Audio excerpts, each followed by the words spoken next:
Hello everyone, welcome back to Magnet Brains. My name is CS Payal Popli and इस particular video में हम पढ़ने वाले हैं क्लास 11th एंटरप्रेन्योरशिप सब्जेक्ट का third chapter that is entrepreneurial journey का एक केस स्टडी।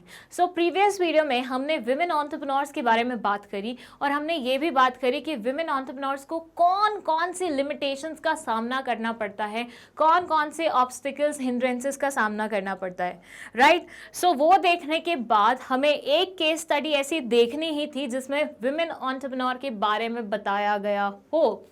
तो वही केस स्टडी हम यहाँ पे देखने वाले हैं। केस स्टडी का नाम है लीला बोरदिया, मतलब शी इज़ द वन जिनके बारे में ये पर्टिकुलर केस स्टडी है।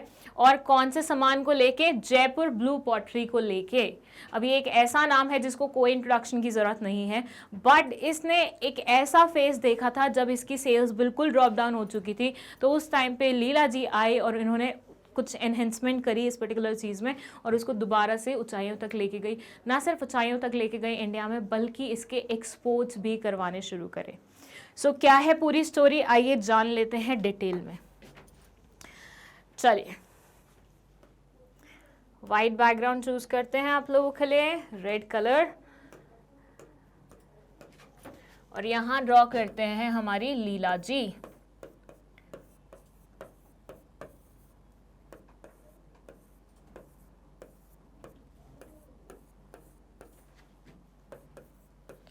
सो लीला जी की मॉम और मदर टेरेसा, मतलब मदर टेरेसा का तो नाम भाई सब जानते हैं, उनको तो कोई इंट्रोडक्शन की ज़रूरत नहीं है, राइट। वो कितनी दिलदार थी, कितनी मदद करती थी बच्चों की, औरतों की, सबको पता है, राइट। हिस्ट्री में सबने पढ़ा हुआ है ये सारी चीज़ें। तो ये दोनों विमेन इनकी क्या थी? इंस्पिरेशन थी। लीला जी कहाँ से इंस्पिरेशन लेते थे? इन दोनों से इंस्पिरेशन लेते थे। अब आप बोलेंगे इस इंस्पिरेशन का क्या रोल है स्टोरी में? तो है, आगे चल के आपको पता लगेगा, ठीक है। तो ये लीला जी हैं और इनको इंस्पिरेशन मिलती थी इनकी मॉम से, मदर टेरेसा जी से, ओके। अब हुआ ये कि कलकत्ता में रहते थे और फिर इनकी शादी हो गई जयपुर में। सोचिए, सीधा कलकत्ता से जयपुर, मतलब इंडिया के एक कोने से दूसरे कोने में आ गई है डायरेक्टली, ऐसा मान लीजिए। इस कोने से कलकत्ता से जयपुर आ गई। शादी हुई, जयपुर आई। तो जयपुर में ये काफ़ी बार एक्सप्लोर करने के लिए निकल जाया करते थे, आसपास के गांव में, शहरों में। थोड़ा इनको था भी, आर्ट वार्ट का शौक भी था। तो एक बार जब ये अपने सराउंडिंग नेबरिंग विलेजेस में गए तो इन्होंने देखा ये जो पॉटरी बिजनेस में लोग लगे होते हैं वो बहुत ही पुअर कंडीशन में रह रहे हैं। वो बहुत ही पुअर कंडीशन में रह रहे हैं, मतलब बेसिकली ये लोग, मतलब कहीं ना कहीं खाने के लिए पैसे नहीं हैं, लिविंग कंडीशंस बहुत बेकार हैं, अनहाइजीनिक वे में रह रहे हैं, पानी नहीं है, अच्छे कपड़े नहीं हैं, कुछ भी नहीं था उन लोगों के पास। तो इनको लगा पॉटरी बिजनेस तो कर रहे हैं ये लोग, but still they are living in such bad condition. क्यों? ऐसा क्यों हो रहा है एग्जैक्टली? समझ में आया क्या हुआ? लीला जी की पैदाइश, कलकत्ता की पैदाइश है या नहीं है, बट वो रहती कलकत्ता में थी and she got married in Jaipur. तो जयपुर में विलेजेस में घूम रही थी ये, जब इन्होंने देखा पॉटरी बिजनेस वाले लोगों का बहुत ही बुरा हाल है। वैसे तो इनका अकेले कोई बिजनेस शुरू करने का ऐसा कोई प्लान नहीं था, बट ये ना अपना घर मैनेज करती थी। थोड़ा सा इनके बारे में बात करते हैं। ये अपना घर मैनेज करते थे, अपने बच्चों को देखती थी, अपने इन लॉज को देखती थी, अपने हस्बैंड का काम में हाथ बढ़ाती थी, और उसके अलावा ये मदर टेरेसा के जो ऑर्फनेजेस थे उनमें भी वॉलंटियरिंग करती थी। सो एक ही टाइम पे she was doing multiple task, जैसे बाकी औरतें भी करती हैं, आई गेस, राइट। सो जब ये इतने सारी चीज़ें देखती थी तो इनके बीच में, मतलब वॉलंटियरिंग करते हुए आप समझ सकते हैं ना किसी भी इंसान का दिल कैसा होगा, तभी वो वॉलंटियरिंग करता है। तो इन्होंने जब अनहाइजेनिक कंडीशंस देखी उन पुअर लोगों की, तो इनका दिल बहुत वो हो गया कि नहीं यार, I need to do something for them, इनके लिए तो कुछ करना बनता है यार। तो लीला जी को जब ये अंदर से आवाज़ आई तो उन्होंने बोला क्यों ना मैं इनके लिए इन्हीं के काम में कोई बिजनेस बना लूँ।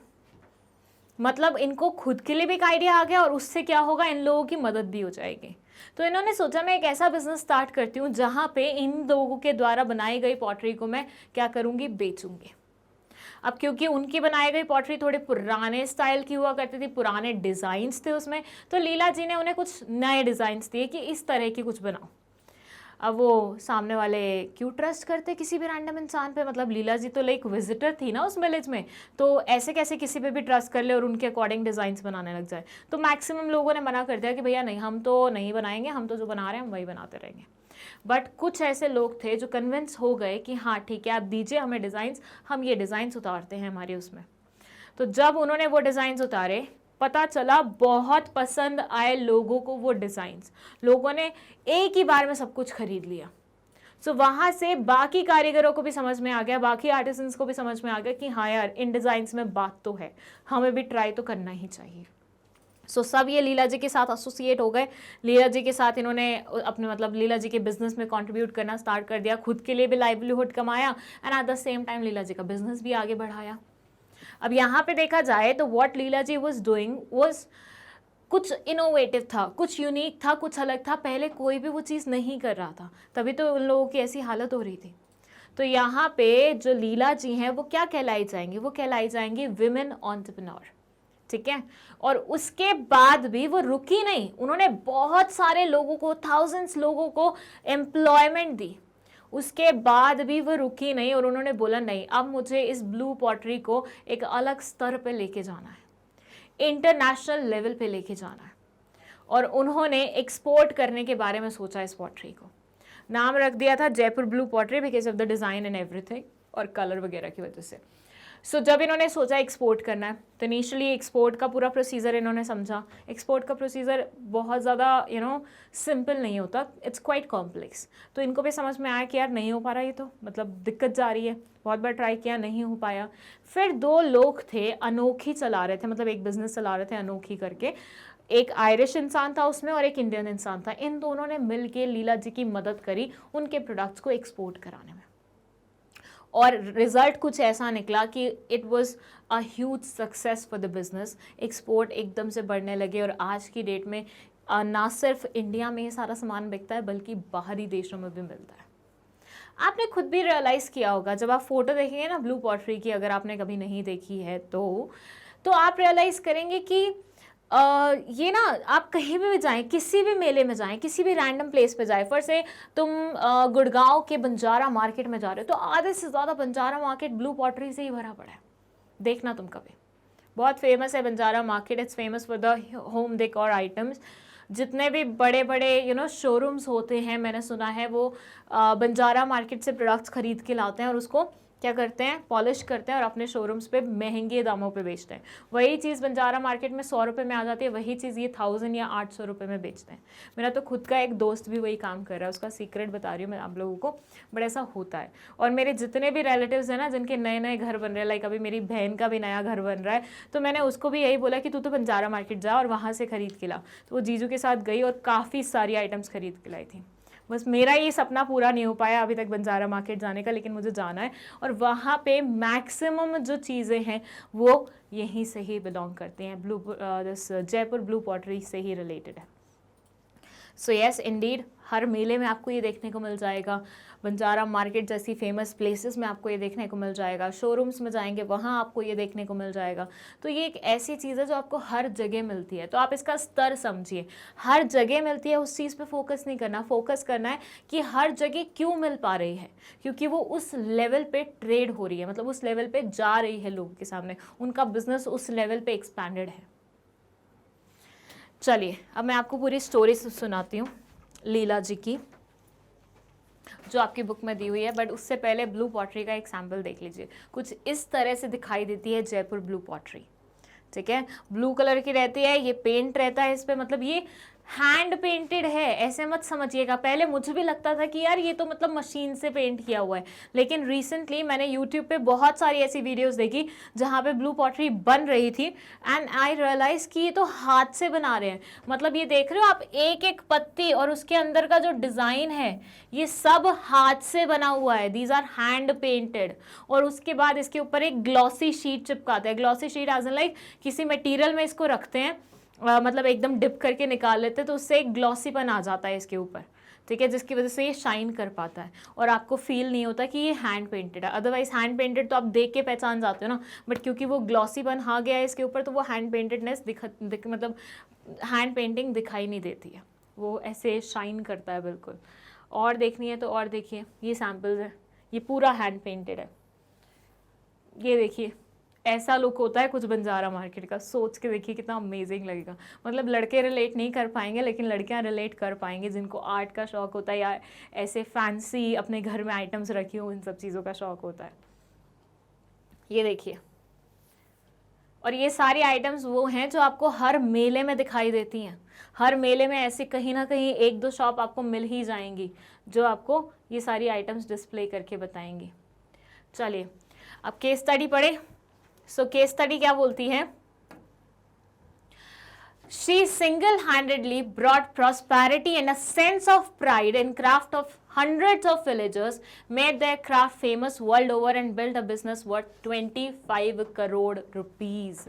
Behind her work the towering personality of Mother Teresa and her mother. मतलब इनको इंस्पिरेशन कहाँ से मिली? अपनी माँ से मिली और मदर टेरेसा से मिली, और इन्होंने इतने थाउजेंड्स ऑफ विलेजर्स को जॉब दिलवाई and at the same time 25 crore से ज़्यादा का बिजनेस किया वर्ल्ड ओवर।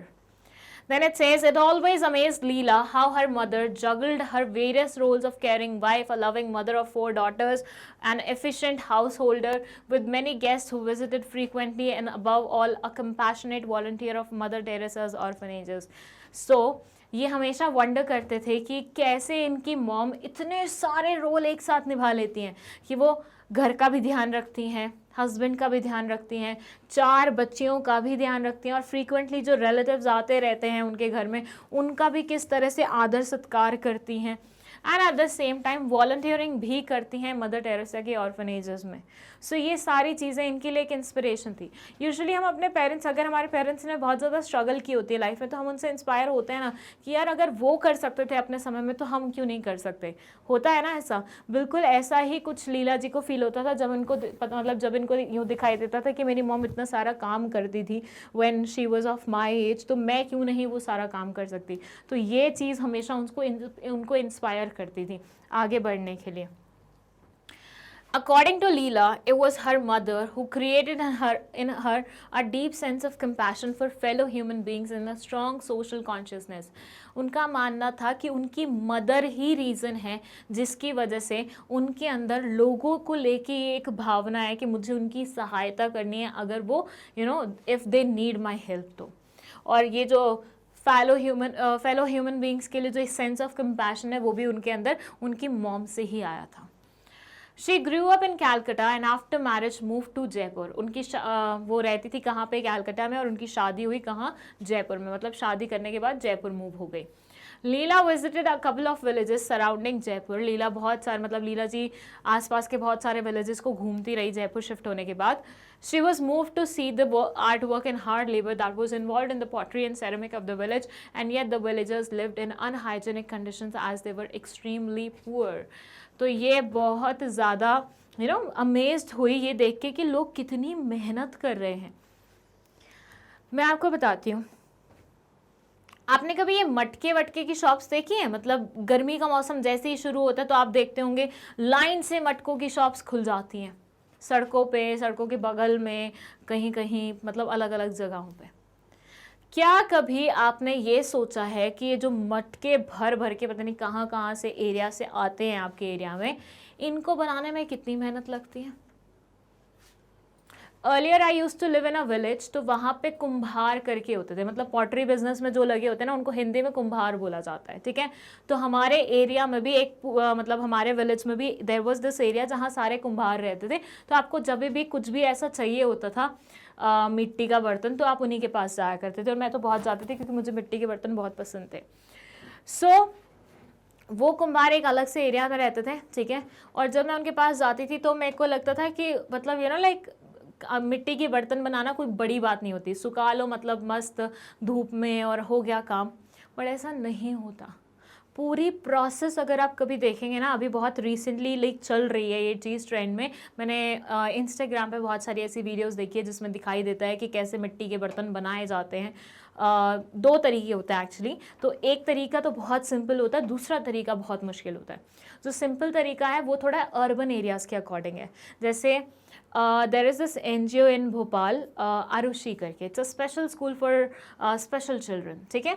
तो वहाँ पे पॉटरी भी सिखाई जाती है। तो जब मैंने उनका स्टाइल देखा तो वो कैसे पॉटरी बनाते हैं, वो मतलब नॉर्मली कुछ भी बर्तन बना देंगे मिट्टी का, ठीक है। उसके बाद they have this heating machine, ठीक है। वो ऐसे ऐसे टनल टाइप्स, टनल नहीं बोल सकते उसको, सिलेंड्रिकल शेप का एक मशीन रहता है, उसके बीच में वो कच्ची मिट्टी वाला बर्तन रखते हैं और थोड़ी देर रखते हैं उसे, और वो पक जाता है। क्योंकि उसमें ऐसी एयर फ्रायर देखा आपने, एयर फ्रायर जिस तरीके से वर्क करता है ना, उसी प्रकार से ये सिलेंड्रिकल शेप वाली चीज़ वर्क करती है। तो बहुत ही जल्दी वो मिट्टी का बर्तन पक जाता है और तैयार हो जाता है, फिर आप उसे निकाल सकते हैं और यूज़ कर सकते हैं। पर ये हो गया अर्बन स्टाइल। जो ऑथेंटिक इंडियन स्टाइल है ना, वो बहुत ही टाइम टेकिंग वाला चीज़ है। उसके लिए पहले मिट्टी का बर्तन बनाइए, फिर उसे कुछ टाइम धूप में रखिए, कुछ दिनों के लिए एक्चुअली। मतलब ये कोई बहुत फास्ट प्रोसेस नहीं होती, बहुत टाइम लगता है मटके बनने में। तो आप उसे रखेंगे कुछ दिनों के लिए धूप में। उसके बाद आप एक पूरा ऐसा लेयर बनाएंगे जिसमें आप उपले रखेंगे। फिर उसके बाद बहुत सारे उपले रखने के बाद लकड़ी वकड़ी भी रखते हैं थोड़े लोग। और उसके बाद पूरे ये जो सूखे हुए वो है ना, जो मिट्टी के बर्तन आपने सुखाए हैं सनलाइट में, उससे रखेंगे। उसके बाद ऊपर से उपलों के वो लेयर रखेंगे और फिर इसे पूरा आग लगाएंगे और उसे जलते रहने देंगे आई गेस 7-8 दिन तक। और उसके बाद जब आप उसे निकालेंगे तो वो पक्की तरह से तैयार हो गया होगा और फिर आप उसे बेचने के लिए इस्तेमाल कर सकते हैं। इतनी लंबी प्रोसेस होती है ऑथेंटिक वे से, मतलब टिपिकल वे से मटके बनाने की, जो हमें लगता है कि अरे ये तो बहुत सिंपल रहा होगा इनके लिए बनाना। बिल्कुल भी नहीं, बहुत मेहनत भरा काम है। और उसमें भी लाइक दो it's not related to the course, लेकिन आई लर्न वन थिंग जो मेरे ख्याल से कॉमन सेंस के लिए आपको भी बतानी चाहिए, कि जो मिट्टी के बर्तन सर्दियों में बनते हैं ना, वो ज़्यादा पानी ठंडा रख पाते हैं। मतलब जो मटके सर्दियों में बनाए जाते हैं वो ज़्यादा पानी अच्छे से ठंडे तरीके से रख पाते हैं इन कंपैरिजन टू जो बर्तन गर्मियों में रखे जाते हैं, मतलब गर्मियों में बनते हैं। उसका लॉजिक बस इतना सा है कि सर्दी में उसे सूखने के लिए ज़्यादा समय लगता है। तो जो चीज़ आराम से, वो बोलते हैं ना, धीमी आंच पे पकी हुई चीज़ हमेशा ज़्यादा स्वाद देती है। सुना है कभी? मेरी मॉम कभी, मतलब मेरी आदत है, मैं अगर चाय बना रही होती ना, मैं बिल्कुल गैस बिल्कुल फास्ट कर देती हूँ कि भैया जल्दी जल्दी बन जाए। बट मेरी मॉम कभी भी ऐसा नहीं करने देती मुझे। मतलब जब भी मैं बना रही होती तो इंश्योर कि वो मेरे पास नहीं खड़ी हो, क्योंकि वो आधा घंटा लगवाती है फिर मुझे चाय बनवाने में। वो बोलते हैं धीमी आंच पे जो चीज़ पकती है ना, उसमें स्वाद एनहेंस हो जाता है। ज़्यादा धीमी भी मत करो कि बिल्कुल ऐसे पूरा स्वाद ही उड़ जाए, लेकिन एक मतलब मीडियम टाइम होना चाहिए। तो वही चीज़ यहाँ पे मिट्टी के बर्तन में होती है कि अगर आप उसे धीमी गति से पकाते हैं तो वो ज़्यादा ठंडा रख पाती है पानी को। वेराज जो गर्मी में सूखती है वो तो 1-2 दिन में सूख जाती है, तो जल्दी से वो मटका तैयार हो जाता है। तो उसकी वजह से फिर उतना ज़्यादा सही भी नहीं रहता है बहुत टाइम के लिए। सो यस, इन्होंने जब देखा कि इतना हार्ड वर्क लगता है, इतनी लेबर लगती है, मतलब जैसे मैंने आपको पूरी प्रोसेस समझाई तो आपको समझ में आया होगा कि कितना टाइम लगता है ये चीज़ को कंप्लीट होने में और कितने एफर्ट्स लगते हैं। मैं तो खुद अमेज थी ये देख के कि यार ये 200 300 रुपए के मटके के लिए इतनी मेहनत करते हैं, like seriously. But yes Indeed वो करते हैं। तो यही चीज़ देख के लीला जी बहुत ज़्यादा अमेज थी एंड शी वाज लाइक ये इतनी मेहनत करने के बावजूद भी इनका लाइफस्टाइल बिल्कुल ऐसे इतना बेकार है, क्यों ऐसा क्यों हो रहा है? सो यहाँ लिखा हुआ है involve in pottery and ceramic of village and yet the villagers lived in unhygienic condition as they were extremely poor. मतलब इतना हार्ड वर्क करने के बाद भी जो विलेजर्स थे वो इतने एक्सट्रीम पुअर कंडीशन में रह रहे थे, अनहाइजेनिक वे में रह रहे थे। क्यों ऐसे हो रहा था? तो ये चीज़ ने कहीं ना कहीं उनको बहुत ज़्यादा झटका पहुंचाया। She discovered that a wonderful skill, an ancient craft dying away before her eyes and she did not know what she could do about it. तो इनको सामने से दिखाई दे रहा था कि एक एंशियंट आर्ट इनके सामने मरती हुई दिखाई दे रही है इनको। तो इसके लिए क्या कर सकते हैं, बार बार सोचने लग गए अपने आप से। ये जो फीलिंग है इनके अंदर, ये कहाँ से आई है? इनकी मॉम और मदर टेरेसा के थॉट से आई हैं, ठीक है। When she asked them the reason behind their prevailing condition as why they are so poor, their reply was nobody wanted to buy their pottery. सो जब ये प्रिवेलिंग कंडीशंस को देख के रीज़न समझने की कोशिश कर रही थी पुअर लोगों से कि क्यों ऐसा हो रहा है कि आप इतना हार्डवर्क करते हैं उसके बावजूद भी आप कुछ अच्छा नहीं कर पा रहे, तो उन्होंने बोला कि कोई भी हमारी पॉटरी खरीदना ही नहीं चाहता है, तो हम क्या करें, हम कहाँ से कमाएं. She had never thought of starting a business alone because she wanted to do something new and concrete, but her grooming and her mindset set inspired of Mother Teresa and her own mother was yet alive in her. वैसे तो ये अकेले कोई भी business नहीं करना चाहती थी शुरू, बट देन इनकी मॉम और इनकी मदर टेरेसा की जो थॉट प्रोसेस थी वो कहीं ना कहीं इनके अंदर आज भी जीवित थी. तो इस वजह से इन्होंने सोचा कि नहीं, चलो करते हैं, कुछ ऐसा करते हैं जिससे हम ये डाइंग आर्ट को या आर्टिसंस को बचा सकते हैं. She was quick to understand their problem. Even though their craft was exquisite, they did not have any modern elements, so she suggested some new designs. इनको बहुत जल्दी आर्टिसंस की प्रॉब्लम समझ में आ गई. इनको समझ में आया कि दो उनका आर्ट वर्क बहुत अच्छा है लेकिन उनके डिज़ाइंस बहुत पुराने हैं, उसमें कुछ भी मॉडर्न एलिमेंट नहीं है.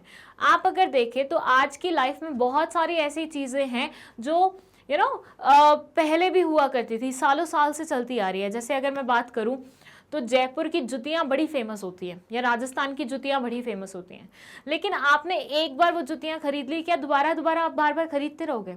मैंने 2 से 3 बार जयपुर की जुतियाँ खरीदी हुई हैं, तो उसके बाद इस बार जब मैं गई तो मेरा मन ही नहीं हुआ वो चीज़ खरीदेगा, क्योंकि वो मैं 2 से 3 बार इस्तेमाल कर चुकी हूँ. दो अच्छी होती है लेकिन उसके बाद बार बार सेम चीज़ थोड़ी ना इस्तेमाल करोगे, कुछ ना कुछ तो नया एलिमेंट ऐड करना पड़ेगा ना. तो I visited one shop Udaipur में वेयर आई सॉ कि उन्होंने वो जो जयपुर की जुतियाँ होती हैं ना उसको एक अच्छा एलिमेंट देने के लिए, एक मॉडर्न एलिमेंट देने के लिए, एक तो जो फैब्रिक्स इस्तेमाल किए हैं वो बहुत ही मॉडर्न टाइप के किए, और उसके ऊपर बीड वर्क कुछ ऐसा किया है, बीड्स वर्क जो होता है वो कुछ इस प्रकार से किया हुआ है कि वो बिल्कुल एकदम बढ़िया लुक दे रहा है, जैसे कुछ लिखा हुआ है फंकी सा या लेट्स रॉक लिखा हुआ है, तो वो एक उसको फन एलिमेंट दे रहा है. ठीक है, जिसकी वजह से मॉडर्न लाइफ में बहुत सारे लोग उसे खरीदना पसंद करेंगे. तो ये चीज़ भी इनको यहाँ पे समझ में आ गई कि देखो मॉडर्न एलिमेंट की ज़रूरत है, तभी आज की लाइफ के लोग इन पर्टिकुलर चीज़ों को खरीदना पसंद करेंगे. तो इन्होंने नए डिज़ाइंस दिए आर्टिसंस को कि चलो इनके साथ वर्क करते हैं. The artisans were not ready to believe in her designs until finally one craftsman agreed to try making her design in ceramic hand painted beads. So बहुत सारे लोगों को इन्होंने पूछा बट नोबडी वॉज इंटरेस्टेड, कोई भी इनके डिज़ाइंस पर रिलाई नहीं कर रहा था, इनको ट्रस्ट नहीं कर रहा था. बट एक आर्टिसन फाइनली तैयार हुआ, उसने बोला कि हाँ ठीक है मैं करता हूँ. The design was a huge success and she was able to gain the confidence of the other artisans as well. जो इनका डिज़ाइन था वो huge success prove हुआ और at the same time बाकी के artisans का भी trust इनके अंदर build हो गया. She had started her business with ₹500 and quick rotation of money set the business. इन्होंने मात्र 500 रुपए से अपना बिजनेस शुरू किया, मात्र 500 रुपए से, सोच के देखिए, और उसके बाद ये इसी पैसे के रोटेशन से अपने बिजनेस को बिल्ड कर पाई. She designed bead curtains which was largely accepted. इन्होंने bead curtains भी डिज़ाइन करे जो कि बहुत ज़्यादा अच्छे से एक्सेप्ट किए गए. जैसे आप महलों राजा महाराजाओं के वहाँ पे देखते हैं ना बीड वाले कर्टन्स होते हैं जिससे सब कुछ दिखाई देता है बट वो काइंड ऑफ एक डेकोरेशन का वो होता है, उसको साइड कर दो, बांध दो, वो बहुत प्यारे लगते हैं अगर घरों में भी लगे होते हैं तो. वैसे आजकल मैंने किसी को ज़्यादा देखा नहीं है लगाते हुए, लेकिन एक बहुत अच्छा तरीका होता है कि आपको ऐसा अगर डिविज़न क्रिएट करना है जो कि बहुत ज़्यादा विजिबल भी ना हो बट स्टिल लोगों को वो डिविज़न फील हो, तो इसके लिए बीड कर्टन्स बहुत ज़्यादा लाइक अच्छी चीज़ मानी जाती है. The flourishing business required a proper business set up and so Leela formed a company, Nirja International. अब क्योंकि बिजनेस एक्सपैंड हो रहा था तो इनको थोड़ा सा फॉर्मल उसमें आना था कि भैया सही तरीके से हम फॉर्म कर रहे हो, तो इन्होंने एक कंपनी सेट करी या कंपनी खोली जिसको इन्होंने नाम दिया निर्जा इंटरनेशनल. निर्जा इनकी जो यंगेस्ट बहन थी ना, सिस्टर थी, उसका नाम था. 4 बहनें थे, इफ़ यू रिमेंबर स्टोरी के साइड में, मतलब स्टार्टिंग में ही बताया गया था. The unique and exquisite pottery the villagers made and Leela sold was named Jaipur blue pottery. यहाँ पे इसका नामकरण हुआ था. जब लीला जी ने ये पर्टिकुलर बिजनेस शुरू किया तो इसका नामकरण किया और इसे जयपुर ब्लू pottery के नाम से जाना गया. Buyers wanted to know the history behind the products, so they buy, and Leela told them all about all these products, what she learned from the villagers. So basically हर buyer खरीदते समय जानना चाहता था हिस्ट्री इस particular product की, तो लीला जी ने जो भी विलेजर से सीखा था वो उनको बता दिया करती थी. During its 200 years of history in Jaipur, Blue Pottery had its a period of expansion under state patronage that started from 19th century of Maharaja of Jaipur Savai Ram Singh II, and credit for its revival goes to Kamala Devi Chattopadhyay, who promoted cottage industry and handicraft all over India, and Raj Mata Gayatri Devi. तो ये बोल रहे हैं blue pottery ने एक expansion का era देखा था 19th सेंचुरी में महाराजा ऑफ जयपुर सवाई राम सिंह टू के एरा में, एंड उसके बाद इसका रिवाइवल कमला देवी चट्टोपाध्याय ने किया था. बट इतनी डिटेल आपको याद करने की ज़रूरत नहीं क्योंकि हम हिस्ट्री नहीं पढ़ रहे हैं, ठीक है. We just are focusing on case study, so इतना ज़्यादा डीप में जाने की ज़रूरत नहीं है. Then under the guidance of Leela Bordia, it received fresh lease of life. But हमारे लिए जो यहाँ पे सबसे इंटरेस्ट की बात है और जो सबसे मेन बात है वो ये है कि रिवाइवल जिस मर्जी ने किया हो, शुरू किस मर्जी ने किया हो, एक्सपैंड किस मर्जी ने किया हो, लेकिन उसको जो मॉडर्न टच दिया है ना वो लीला जी ने दिया है. Today she provides a livelihood two thousands of people. आज की डेट में वो हज़ारों लोगों को लाइवलीहुड प्रोवाइड कर रही है, ठीक है. She had some early hardships in export of these products but all got set with Leela's link with Faith and John, who are the owners of Anokhi. Faith is an Irish and John is an Indian. They help Leela export her products. So ये बोल रहे हैं कि starting में export करने में इनको काफ़ी ज़्यादा तकलीफ हुई, बट देन वो हार्डशिप्स भी साइड हो गई जब इनकी मदद की अनोखी के ऑनर्स ने, फेथ और जॉन ने. फेथ आयरिश था और जॉन इंडियन था, और दोनों ने मिलके इसको एक्सपोर्ट वाले उसमें डाल दिया. Slowly as the company grew, her husband joined hands with her to help her in the business. जैसे जैसे इनकी कंपनी ग्रो होने लगी, इनके हस्बैंड को रियलाइज़ हुआ कि हाँ यार, मतलब this is the right time, this is the app time कि मुझे अपना बिजनेस, मतलब मुझे मेरी वाइफ का बिजनेस ज्वाइन कर लेना चाहिए अपनी जॉब वगैरह छोड़ के. तो वही हुआ, उन्होंने अपनी जॉब वगैरह छोड़ी और अपने वाइफ के बिजनेस में उनके साथ लग गए. Although married into a joint family, her mother-in-law was a huge support to her, encouraging her to keep doing the business. तो इनकी शादी एक जॉइंट फैमिली में हुई थी और जॉइंट फैमिली की यूजुअली रेस्ट्रिक्शंस आपने सुने होंगे, बट इनकी मदर इन लॉ बहुत ज़्यादा सपोर्टिव थी और उन्होंने ही कहीं ना कहीं इनकी मदद करी बिजनेस को एक्सपैंड करने में. Leela was able to revive the dying craft as well as increase the standard of living of the artisans who were associated with this traditional craft. कहीं ना कहीं डाइंग क्राफ्ट को इन्होंने एक नया जन्म दिया. मतलब वो आर्ट जो कि मर रही थी, जो लोग उसमें इन्वॉल्व थे, वो कहीं ना कहीं बहुत ज़्यादा निराश हो चुके थे लाइफ से, पुअर कंडीशन में रह रहे थे, अनहाइजीनिक कंडीशन में रह रहे थे. उनको एक नया जीवन मिला, और वो जीवन किसकी वजह से मिला? लीला जी की वजह से मिला. इसके अलावा ये बोलते हैं, in fact when the former US president Clinton visited Jaipur, all Jaipur blue pottery which was gifted to his mother in law was from Neerja international. Even जो क्लिंटन जी जब यहाँ पे आए थे तो फॉर्मर US प्रेसिडेंट जब यहाँ आए तो उस टाइम पे भी ब्लू पॉटरी से ही उनको नवाजा गया था. लाइक जब भी ऐसे डिप्लोमेट्स वगैरह आते हैं या फिर एक हेड स्टेट के आते हैं दूसरी कंट्री में, तो उन्हें कुछ ना कुछ गिफ्ट्स दिए. जैसे हमारे प्राइम मिनिस्टर जी जाते हैं तो उनको शॉल वगैरह मिलती है या वहाँ की जो टिपिकल चीज़ें होती हैं वो मिलती हैं. वैसे ही कोई इंडिया में आता है तो हम उन्हें साड़ीज़ या फिर ये सारी चीज़ें गिफ्ट करते हैं. तो ब्लू पॉटरी निर्जा इंटरनेशनल से ही ली गई थी, जो उनको दी गई थी. सो अभी हमने देखा, मतलब प्रीवियस वीडियोस में, कि विमेन एंटरप्रेन्योर्स कैसे जीवन जीती हैं और क्या क्या लिमिटेशंस उनको फेस करनी पड़ती है. फिर एग्जाम्पल के तौर पे हमने एक केस स्टडी भी देख ली लीला मैम की. अब बात होती है कि भैया विमेन एंटरप्रेन्योर्स का क्या स्कोप है और कहाँ कहाँ है और क्या एग्जैक्टली उम्मीद हमें नज़र आती है इस पर्टिकुलर चीज़ से. तो एक बस एक कंक्लूडिंग पैराग्राफ है जो आपकी बुक में मेंशन था, तो I have inserted it case study के साथ ही. तो पढ़ लेते हैं इसमें क्या लिखा हुआ है. It says, it is evident from the hardships and success of Leela that persistence and perseverance will definitely bring success to women. ये बोलते हैं कि लीला जी ने अपनी लाइफ में जो जो मुश्किलों का सामना किया है, उसके बाद समझ में आता है कि अगर कोई इंसान परसिस्टेंट रहे, परसेवरेंस रखे, तो वो कहीं ना कहीं सक्सेस अचीव कर ही लेगा. ठीक है. Then they say for an Indian woman who has to play multiple roles in her life and walk the fine line between managing her home and the work front, entrepreneurship is often the path that gives her this balance. ये बोलते हैं कि एक Indian women जो कि multiple roles निभा रही हैं अपनी ज़िंदगी में, जो कि घर को भी मैनेज कर रही हैं, काम को भी मैनेज कर रही हैं, उनके लिए एंटरप्रेन्योरशिप एक बहुत ही बढ़िया बैलेंस का तरीका हो जाएगा. ठीक है. खुद का बिजनेस है, खुद के अकॉर्डिंग चला सकते हैं, फ्लेक्सिबिलिटी आ जाती है and stuff like that. In fact, according to a new study commissioned by Dell in January 2012, the ideal country to be where a woman starting a business in 2012 could well be India. ये बोलते हैं कि del ने एक ऐसी study की थी जनवरी 2012 में, जहां उन्होंने पता लगाया कि एक बहुत ही अच्छी कंट्री जहां पे विमेंस अपना अच्छे से एंटरप्रेन्योरशिप स्टार्ट कर सकती हैं, अपना एंटरप्राइज खोल सकती हैं, एंटरप्रेन्योर बन सकती हैं, वो इंडिया है. मतलब इंडिया एक एप्ट कंट्री है for new women entrepreneurs. As a part of survey, when asked about expectations for business growth, women entrepreneurs in India anticipate an average of 90% over the next 5 years. इनका scope बताया हुआ है कि इतना इतना बढ़ सकता है. Dell announced the final results of its study in June 2012.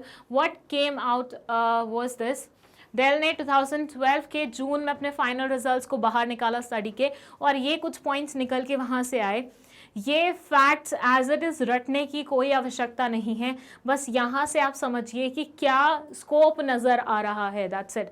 आपको परसेंटेज एज इट इज़ लिखने की पेपर में बिल्कुल भी आवश्यकता नहीं है. हाँ, लिख सकते हो, याद रह सकती हैं तो बहुत अच्छा है, लेकिन अगर नहीं याद रहेंगी तो रटने की ज़बरदस्ती करने की कोई आवश्यकता नहीं.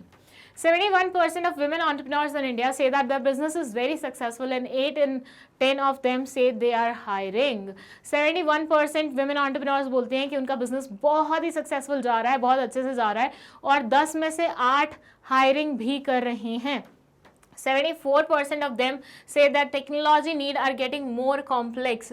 74% बोल रहे हैं कि उनकी टेक्नोलॉजी की जो नीड है ना वो और ज़्यादा कॉम्प्लेक्स होती जा रही है with time. Obviously advance version आपको लाना ही पड़ेगा आफ्टर अ सर्टेन टाइम, तो उसी के बारे में बात हो रही है. 90% started their business while maintaining their day job. 90% जो विमेंस हैं उन्होंने डे जॉब अलग करी हुई है और उसके साथ साथ उन्होंने बिजनेस स्टार्ट किया हुआ है. कहने का मतलब ये है कि एक जगह तुम कहीं और काम कर रहे हो और दूसरी जगह तुम खुद का बिजनेस चला रहे हो. जैसे आपने आइसक्रीम मिक्स वाले एग्जाम्पल में देखा होगा, केस स्टडी में देखा होगा, वहाँ पे जो लेडी थी वो स्कूल में टीचर थी. स्कूल में टीचर होने के बावजूद शाम को वो अपना बिजनेस संभालती थी, दिन में स्कूल में टीचिंग करती थी. और जब बहुत ज़्यादा बिजनेस एक्सपैंड होने लगा तब वो वाली जॉब छोड़ी थी, अदरवाइज दोनों को साथ में मैनेज कर रही थी. 85% of Indian women entrepreneurs believe it is very important that the business has a social impact. 85% women entrepreneurs को लगता है कि उनका बिजनेस का सोशल इम्पैक्ट पड़ना चाहिए, ये बहुत ज़रूरी चीज़ है. फिर है Hina Shah, a pioneer in the space of women entrepreneurship for more than 3 decades and founder of International Center for Entrepreneurship and Career Development, says currently the overall environment for women entrepreneurship in India is conducive and a series of initiatives have been taken up to encourage it. अभी फिलहाल बहुत बढ़िया environment चल रहा है women entrepreneurs के लिए India में स्पेशली, और ऐसे इनिशिएटिव्स लिए जा रहे हैं जो उन्हें इनकरेज करें कि और निकल के आओ तुम. और रिसेंटली हमने बहुत सारी ऐसी विमेन एंटरप्रेन्योर्स देखी भी हैं. Like I will tell you, मेरी मॉम की एक अच्छी फ्रेंड है, उनकी बहन की बेटी, थोड़ा लंबा रिश्ता हो गया लेकिन समवट, मतलब ऐसे मानिए मॉम की फ्रेंड की बेटी, ठीक है, वो विमेन एंटरप्रेन्योर्स में अभी like she got selected top women entrepreneurs जो इंडिया में हैं उनमें उनका नाम आया था. और उन्होंने बताया कि स्टार्टिंग से she was interested in business, लेकिन पिछले 5 सालों से जो उनको रिजल्ट्स देखने को मिले हैं, जो उनका बिजनेस ने ग्रो किया है वो उससे पहले नहीं था. तो अभी एप्ट टाइम चल रहा है फॉर विमेन एंटरप्रेन्योर्स. अभी वो एक्सप्लोर करके अपने बिजनेस को एक्सपैंड कर सकती हैं. अच्छा समय है, जो सोच रही हैं बिजनेस खोलने के लिए वो खोल सकती हैं, क्योंकि बहुत सारे फ्रेंडली इनिशिएटिव स्टार्ट हो गए हैं. जैसे मैंने आपको कल एग्जांपल भी दिया था स्टैंड अप इंडिया का. स्टैंड अप इंडिया में मैंने आपको बताया था कि विमेन एंटरप्रेन्योर्स को या विमेंस को जो अपना बिजनेस स्टार्ट करना चाहती हैं, सेल्फ एम्प्लॉयमेंट में जाना चाहती हैं, उनको आराम से ईजी टर्म्स पे क्या मिल जाता है, पैसा मिल जाता है बैंक्स के द्वारा. So Shah says that the policies have been formulated. Okay, नहीं, एक लाइन छोड़ दी मैंने यहाँ पे. However, from a macro policy point of view, women entrepreneurship development has been a residual category. अभी भी macro policy के अकॉर्डिंग देखें तो women entrepreneurship की डेवलपमेंट जो है वो residual policy है, मतलब बची खुची, मतलब जो बिल्कुल लास्ट में आती है ना, वो वाली कैटेगरी से बिलोंग करती है. अभी भी उसको इतनी ज़्यादा प्रायोरिटी नहीं दी कि टॉप लेवल पे ले आए. Shah says that policies have been formulated for industry as a whole and have been further broken down into sector-wise policies. The government's policy for women employment and enterprise development needs to change from a piecemeal approach to a comprehensive one. ये बोलते हैं अभी ना छुटके छुटके initiatives आ रहे हैं, मतलब चुटर putter से initiative आ रहे हैं फॉर women entrepreneurs, लेकिन इसे एक कॉम्प्रिहेंसिव वे में लॉन्च करना चाहिए, कुछ बढ़िया मेजर लेके आना चाहिए. जैसे इंडिया में मेक इन इंडिया आया था पॉलिसी, तो उस टाइम पे सारी चीज़ें उसके फेवर में चली गई थी, उस पॉलिसी के अकॉर्डिंग सेट कर दी गई थी. उसके बाद स्मार्ट सिटी प्रोजेक्ट्स आए तो सारी चीज़ें उसमें इन्वॉल्व हो गई. तो ऐसे ही बड़े लेवल पे हमें विमेन एंटरप्रेन्योर्स के लिए भी कुछ बड़ा बढ़िया मेजर सा लाना चाहिए जिससे उन्हें बहुत ज़्यादा पुश मिले. ये छोटी मोटी पॉलिसीज़ ला के आप थोड़ा बहुत भला कर सकते हो, लेकिन बहुत बड़े लेवल पे भला नहीं कर सकते अनलेस एंड अनटिल आप कॉम्प्रिहेंसिव पॉलिसी नहीं लाते. So we can see that there is hope that women entrepreneurs in both in rural and urban areas is sure to understand their role as entrepreneurs in their own self development as well as in the economic development of country. So अभी बस हम hope कर सकते हैं कि women entrepreneurs कहीं ना कहीं चाहे रूरल एरिया से बिलोंग करते हैं या आप अर्बन एरिया से बिलोंग करते हैं, वो समझें कि उनका रोल कितना इंपॉर्टेंट हो सकता है अगर वो बिजनेस लाइन में चले जाते हैं, एंटरप्रेन्योर बन जाती हैं तो, और वो सोसाइटी का किस किस तरीके से भला कर सकते हैं सब करके. ठीक है, सो ये आपका लास्ट टॉपिक जो था बुक का वो भी कंप्लीट होता है और यहाँ पे आपका ये चैप्टर कंप्लीट हो रहा है. थर्ड चैप्टर आपका यहाँ पे कंप्लीट हो जाएगा. इसके बाद इस चैप्टर की एक्सरसाइज आएंगे, मतलब क्वेश्चंस आएंगे जिसमें मैं आपको बताऊंगी कि आपको आंसर्स किस प्रकार से लिखने हैं. एंड अगर आपको कोई भी डाउट है तो आप कमेंट सेक्शन में मेंशन कर सकते हैं. इफ़ यू वांट नोट्स तो वो भी आपको डिस्क्रिप्शन बॉक्स के लिंक से मिल जाएंगे, गेट नोट्स फ्रॉम हियर करके. प्रीवियस और नेक्स्ट वीडियो देखनी है तो उसके लिए भी लिंक आपको डिस्क्रिप्शन बॉक्स में मिलेगा और प्लेलिस्ट का लिंक भी आपको डिस्क्रिप्शन बॉक्स में मिलेगा. बट इसके बावजूद भी अगर आपको कोई वीडियो नहीं मिल पा रही है तो वो आप गूगल पे भी सर्च कर सकते हैं. गूगल पे you'll have to type magnetbrains.com और जैसे ही आप ये टाइप करेंगे ये वेब पेज खुल जाएगा. यहाँ आपको जाना है CBSE K-12 इंग्लिश मीडियम में, क्लास 11 पर क्लिक करेंगे, क्लास 11 की फैकल्टीज़ दिखने लग जाएंगे. ऊपर साइंस वाली फैकल्टीज़ हैं जिन्हें आपको इग्नोर करना है, आपको सीधा आना है कॉमर्स वाली फैकल्टीज़ पे. और यहाँ पे बिजनेस स्टडीज़ और एंटरप्रेन्योरशिप दोनों मैं पढ़ाती हूँ, तो आपको दोनों में से जो भी पढ़ना हो आप उसके वॉच नाउ पे क्लिक कर सकते हैं. जैसे ही आप वॉच नाउ पे क्लिक करेंगे आपको सीक्वेंस में सारी की सारी वीडियोस दिख जाएंगी चैप्टर वाइज, और हर चैप्टर में कितने लेक्चर्स बने हुए हैं आपको वो पता चल जाएगा. हर लेक्चर की ड्यूरेशन क्या है आपको वो पता चल जाएगा. आपको जो भी टॉपिक सेलेक्ट करना है आप सेलेक्ट करके उस पर्टिकुलर टॉपिक को अच्छे से पढ़ सकते हैं वीडियो की मदद से. और डाउट्स तो मैंने बता ही दिया, कमेंट सेक्शन में आप लिख ही सकते हैं. मैग्नेट ब्रेन्स आपको 100% फ्री एजुकेशन दे रहा है, तो उस चीज़ का भरपूर फ़ायदा उठाइए. ठीक है, एंड अच्छे से पढ़िए. That's it. Thank you so much for watching this video.